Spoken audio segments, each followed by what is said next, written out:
Hello student, आपका सभी twelfth arts का हिस्ट्री के अंदर गुप्ताज पीरियड, और गुप्ताज पीरियड के अंदर हमने समुद्रगुप्त तक पढ़ लिया था, जिसको मैंने आपको बताया है B.A. स्मिथ के द्वारा भारत का नेपोलियन कहा गया है। ध्यान रखिएगा, समुद्रगुप्त को भारत का नेपोलियन कहा गया है।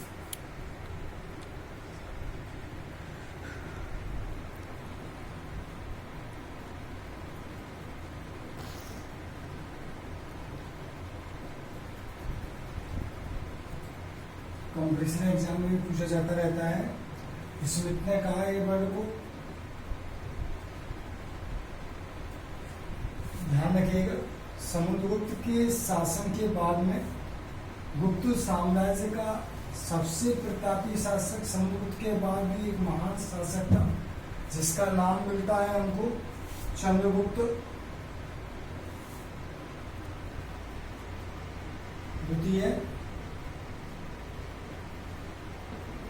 चंद्रगुप्त द्वितीय को चंद्रगुप्त विक्रमादित्य के नाम से भी जाना जाता है। कहा जाता है कि इसके द्वारा विक्रमादित्य की उपाधि को धारण किया गया था, इसलिए इसको चंद्रगुप्त विक्रमादित्य के नाम से भी जाना जाता है। चंद्रगुप्त द्वितीय एक महान व्यक्ति था। अगर देखा जाए, महान व्यक्ति के साथ में, महान कूटनीतिज्ञ के साथ में या राजनीतिक के साथ में, इसके दरबार में महान विभूतियां विराजमान थी। कालिदास को देख लीजिए, जिन्होंने संस्कृत साहित्य का, कालिदास को शेक्सपियर कहा जाता है, वो भी इन्हीं के दरबार में थे। या फिर अमर सिंह की बात की जाए तो वो भी इन्हीं के दरबार में थे। फिलहाल हम पढ़ रहे हैं चंद्रगुप्त द्वितीय, जिनके बारे में मैं आपको बताने जा रहा हूँ। चंद्रगुप्त द्वितीय के बारे में अगर बात की जाए तो इन्होंने 375 से लेकर 414 तक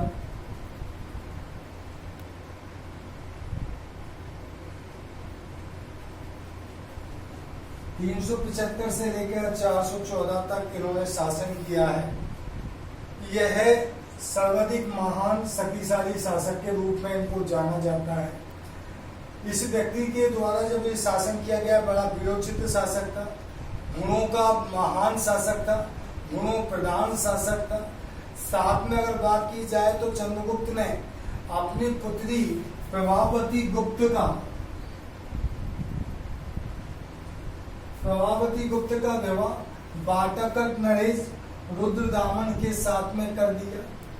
रुद्रदामन के साथ में जब विवाह कर दिया तो विवाह के उपरांत में कहा जाता है कि जब रुद्रदामन की मृत्यु हो गई तो मृत्यु के पश्चात उसने उसको अपना साम्राज्य में मिला लिया, और अप्रत्यक्ष रूप से साम्राज्य में मिलाकर उज्जैन को अपनी दूसरी राजधानी बना दिया। इसको बना दिया, उज्जैन को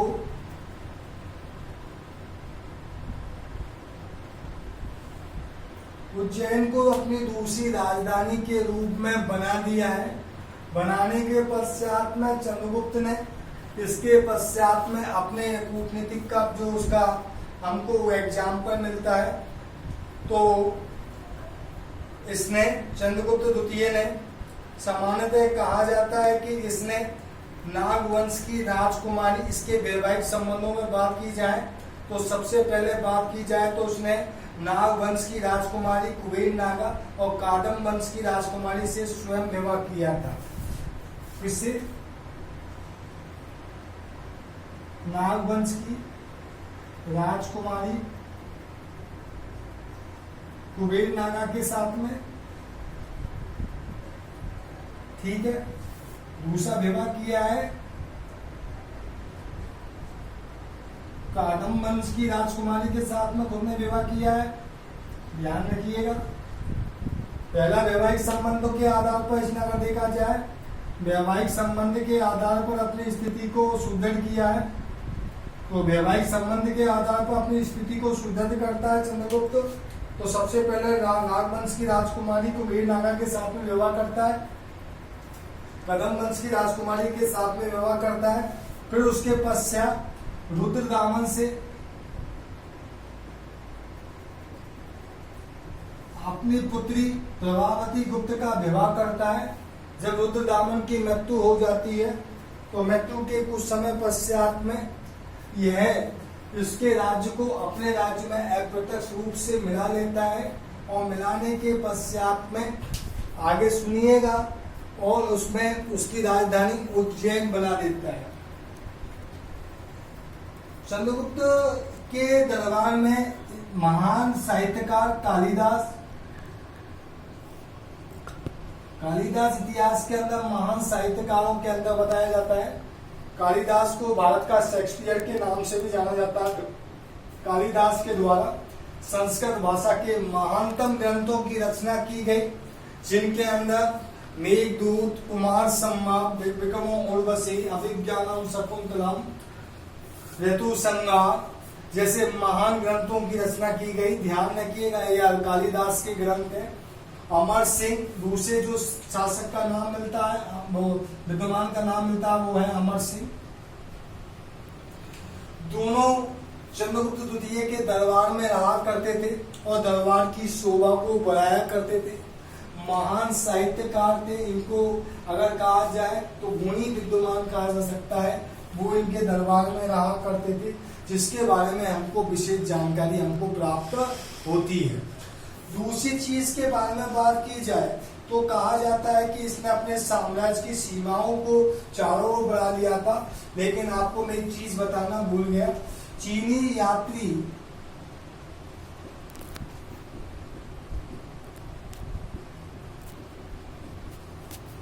यात्री फायान चंद्रगुप्त द्वितीय के समय में ही भारत में आया था, गुप्त काल के अंदर आया था। और यह चंद्रगुप्त के बारे में बताता है। इसके पश्चात में इसके महत्वपूर्ण संबंधों के बारे में या इसके राज्य विस्तार के बारे में बात की जाए तो मैं आपको बताना चाहूंगा, इसने पश्चिम में शकों को इसने पराजित किया है। और शकों को जब पश्चिम में जब शकों को पराजित किया है तो पश्चिम में शकों को पराजित करने के उपलक्ष्य में इसने चांदी के सिक्कों को चलाया है। ध्यान रखिएगा भैया।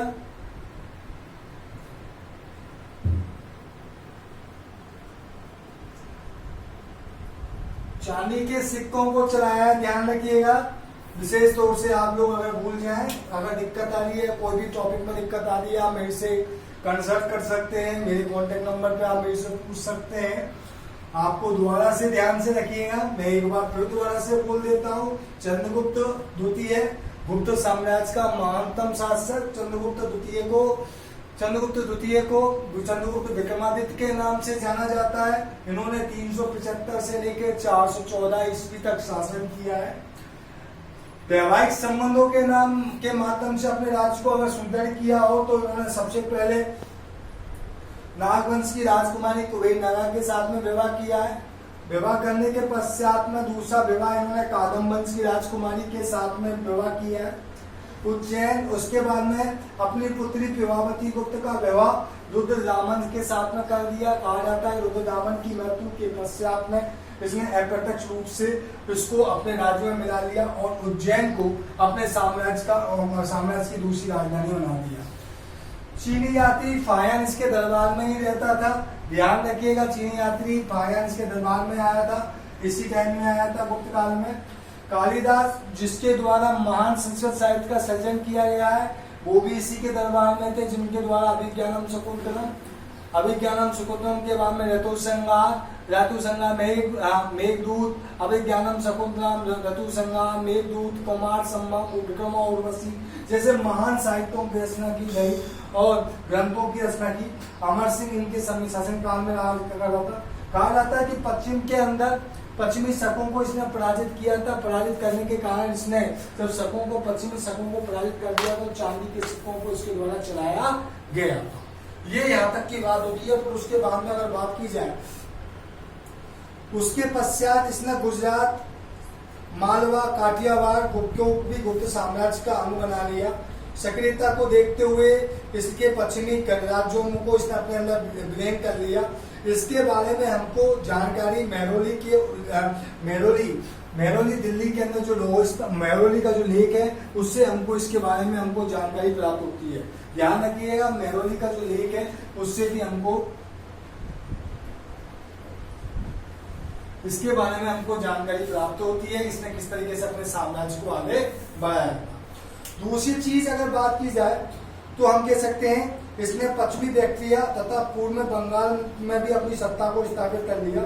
उज्जैन को अपनी दूसरी राजधानी बनाने के पीछे समुद्री तथा बनाने से उसके राज्य में समुद्री व्यापार तथा गुजरात में संसाधनों की वृद्धि हो गई। इसने अपने पराक्रम और शौर्य से गुप्त साम्राज्य की जो विकास है, गुप्त साम्राज्य का जो विस्तार है चारों दिशाओं यानी कि चारों दिशाओं के अंदर अपने गुप्त साम्राज्य के विस्तार को किया है। यह है आपका चंद्रगुप्त द्वितीय। अगर इसमें कोई दिक्कत है तो मुझसे पूछ लीजिएगा।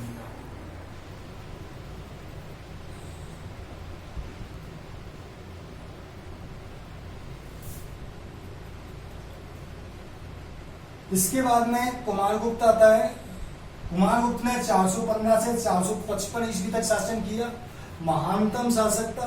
इसके बारे में हमको जो जानकारी प्राप्त होती है वो बयाना से प्राप्त, बयाना राजस्थान, ठीक है, यहाँ से प्राप्त हमको अधिकांश सिक्के प्राप्त हुए हैं, मेलवाड़ सिक्के प्राप्त हुए हैं। इन सिक्कों के अंदर 623 मुद्राएं प्राप्त हुई हैं। ध्यान रखिएगा, 623 जो मुद्राएं हमको यहाँ से प्राप्त होती हैं, इनसे भी हमको कुमारगुप्त के बारे में, कुमारगुप्त के इतिहास के बारे में हमको जानकारी प्राप्त होती है। दूसरी चीज अगर देखा जाए इतनी बड़ी मात्रा में हमको इसके बारे में प्राप्त होती है। हैंडसांग जो भारत के अंदर आने वाला चीनी यात्री है, हैंडसांग ने इसको शुक्रादित्य के नाम से भी पुकारा है। ध्यान रखिएगा, यहाँ पर थोड़ा सा चेंज है। बयाना से हमको 623 मुद्राएं प्राप्त हो रही है इसकी, बयाना मृदभान से। ध्यान रखिएगा, कुमारगुप्त 415 से 455 ईस्वी, द्वारा से मैं बोल रहा हूं, कुमारगुप्त 415 से 455 ईस्वी, बयाना से मृदभांड से हमको जो 623 मुद्राएं प्राप्त होती है, उससे भी हमको इसके बारे में जानकारी प्राप्त होती है। हैंडसांग ने इसको शुक्रादित्य के नाम से पुकारता है। ध्यान रखिएगा, हैंडसांग किस नाम से पुकारता है? शुक्रादित्य के नाम से पुकारता है, ठीक है। यह चंद्रगुप्त द्वितीय का पुत्र है। चंद्रगुप्त द्वितीय का पुत्र कुमारगुप्त 415 से 455 तक शासन किया है। बयाना से इसके मुद्रा भंडार के से मृदभान मुद्रा भंडार से जानकारी प्राप्त होती है। हैंडसांग ने इसको शुक्रादित्य के नाम से इसको पुकारा है।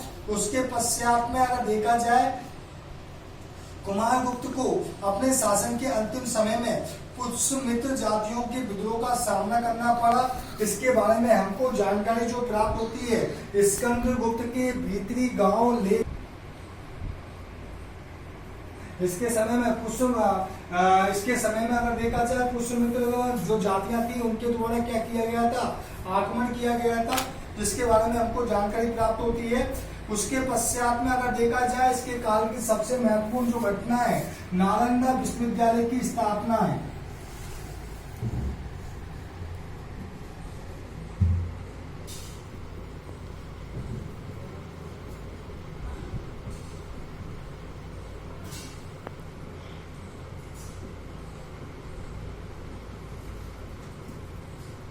दोबारा से देख लीजिए, कुमारगुप्त 415 से 455 तक शासन किया है। बयाना मृदभांड से हमको इसको 623 इसके सिक्के प्राप्त होते हैं। इसकी जानकारी हमको भीतरी लेख से प्राप्त होती है। हैंडसांग ने इसको शुक्रादित्य कहा है। नालंदा विश्वविद्यालय की स्थापना की है। पुष्यमित्र जातियों ने इसके समय में आक्रमण किया था, उसके बारे में हमको जानकारी यहाँ से हमको प्राप्त होती है। स्कंदगुप्त इसने 455 से 467 ईस्वी तक शासन किया। समस्या ये है, इसको जैसे ये सिंहासन पर बैठता है, सिंहासन पर बैठते ही इसको हुनों के आक्रमण का सामना करना, किनके आक्रमण का सामना करना पड़ता है? हुनों के आक्रमण का सामना करना पड़ता है। अभिलेख में हुनों के लिए, ध्यान रखिए, जूनागढ़ अभिलेख में हुनों के लिए मलक्ष्य शब्द का उपयोग किया गया है। कौन शब्द का उपयोग किया गया है? मलक्ष्य शब्द का उपयोग किया गया है। भीतरी गांव अभिलेख से भी हमको इसके विषय में जानकारी प्राप्त होती है, जो कुमारगुप्त का है, ठीक है, उससे भी हमको इसके बारे में हमको जानकारी प्राप्त होती है। भीतरी को इस द्वितीय स्तंभ लेख से भी पता पड़ता है। स्कंदगुप्त को इसमें सफलता मिली थी, इसके बारे में हमको इसकी मुद्राओं पर से हमको जानकारी प्राप्त होती है, क्योंकि इसकी मुद्राओं पर स्कंदगुप्त की मुद्राओं पर विक्रमादित्य लिखा हुआ है।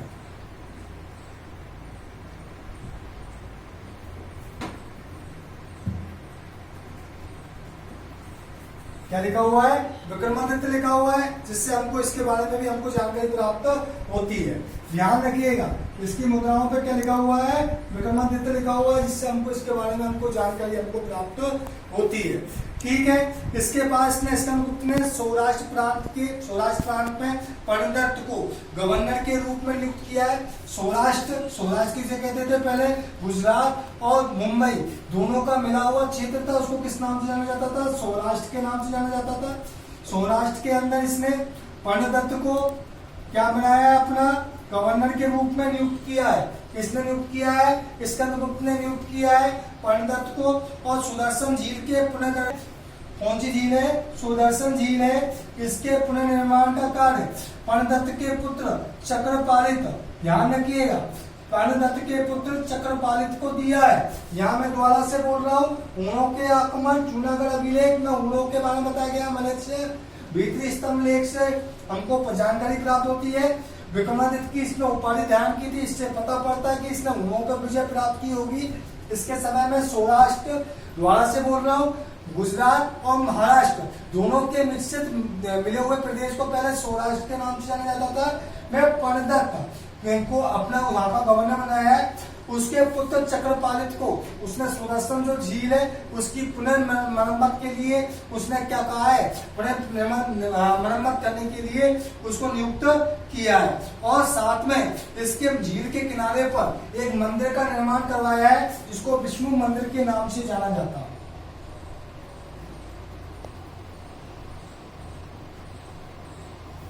ध्यान रखिएगा, विष्णु मंदिर का निर्माण करवाया, ये हमको जानकारी प्राप्त होती है।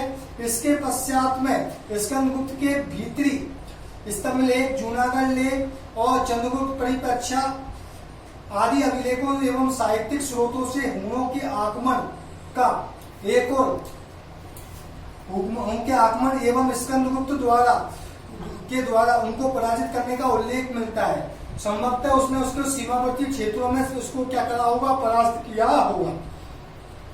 इसके पश्चात में इसके समय में अगर देखा जाए, स्कंदगुप्त ने 12 शत्रुओं पुष्यमित्र हूणों को परास्त किया और गुप्त साम्राज्य में भीषण संकट से बचाया, गुप्त साम्राज्य के स्थायित्व की व्यवस्था की। इसके अतिरिक्त उसने बाटकों तथा नागवंश पर के आक्रमणों को असफल कर उनके क्षेत्रों पर क्या कर लिया है? अधिकार कर लिया है और अपने क्षेत्र की रक्षा की है।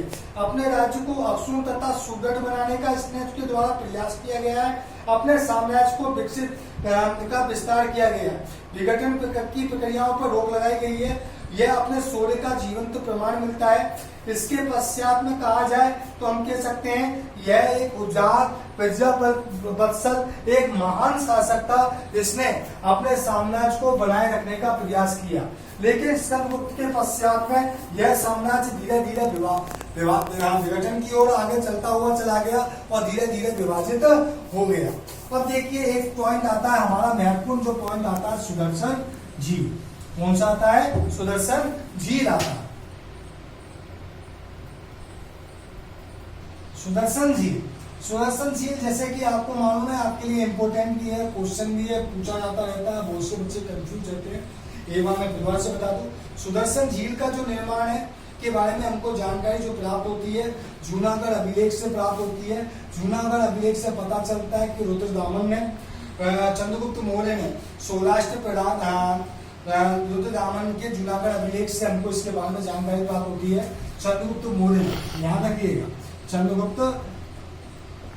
चंद्रगुप्त ने सौराष्ट्र प्रांत का जो गवर्नर था, सौराष्ट्र प्रांत के जो गवर्नर पुष्यगुप्त है, उससे कहा कि जन कल्याण के लिए उसने सुदर्शन झील का निर्माण करवाया। और सुदर्शन झील का निर्माण करवाने के पश्चात में करवाया और रुद्रदामन के द्वारा इसकी मरम्मत करवाई गई, जिसका उल्लेख मिलता है स्कंदगुप्त के द्वारा जूनागढ़ अभिलेख अनुसार भारी वर्षा के कारण इसकी झील टूट गई थी, जिसके कारण इसका पुनर्निर्माण करवाया गया था।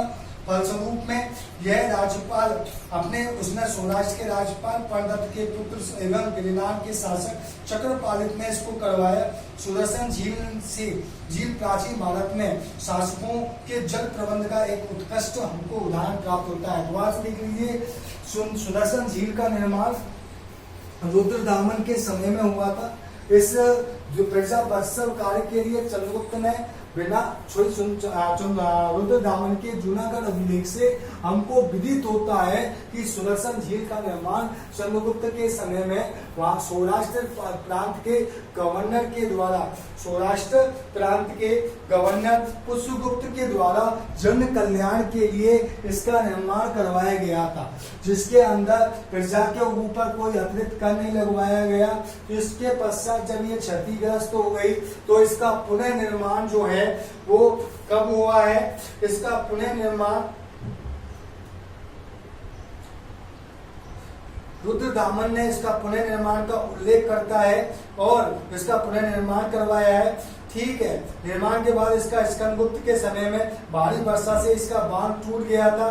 तब इसने परदत्त के पुत्र गिरनार के प्रशासक चक्रपालित से सुदर्शन झील का फिर दोबारा से पुनर्निर्माण करवाने के लिए बात की थी। तो ध्यान रखिएगा, सुदर्शन झील के बारे में आपसे पूछा जाता हुआ रहता है। आज के लिए हमारा टॉपिक इतना ही है। इसके बाद में नेक्स्ट में जो हम पढ़ेंगे वो पढ़ेंगे गुप्तकालीन कला, साहित्य और विज्ञान का विकास। इन टॉपिकों के बारे में पढ़ेंगे। कुमार गुप्त के बाद में अगर देखा जाए तो स्कंदगुप्त के बाद में कुमारगुप्त के बाद स्कंदगुप्त, और इसके बाद में अगर देखा जाए तो पुरुगुप्त, नरसिंहगुप्त, कुमारगुप्त द्वितीय, बुद्धगुप्त, बालादित्य, कुमारगुप्त तृतीय, विष्णुगुप्त शासक हुए और धीरे धीरे इन्होंने शासन किया। अंतिम में अगर देखा जाए संभवतः कहा जाता है बंगाल के गोंड शासकों ने, कहाँ के शासकों ने? बंगाल के गोंड शासकों ने इनको पराजित किया। अंतिम गुप्त शासक को पराजित किया तो अंतिम गुप्त शासक को पराजित कर गुप्त साम्राज्य का पतन हो गया और गुप्त साम्राज्य का पतन हो गया। कल हम जो नेक्स्ट आपका जो टॉपिक पढ़ेंगे वो उसमें पढ़ेंगे हम गुप्तकालीन कला, संस्कृति और गुप्तकालीन साहित्य। इसके साथ में हम पढ़ेंगे गुप्तकालीन विज्ञान का विकास, जो हमारा महत्वपूर्ण टॉपिक है। इसके बारे में अध्ययन करेंगे। आज के लिए इतना ही।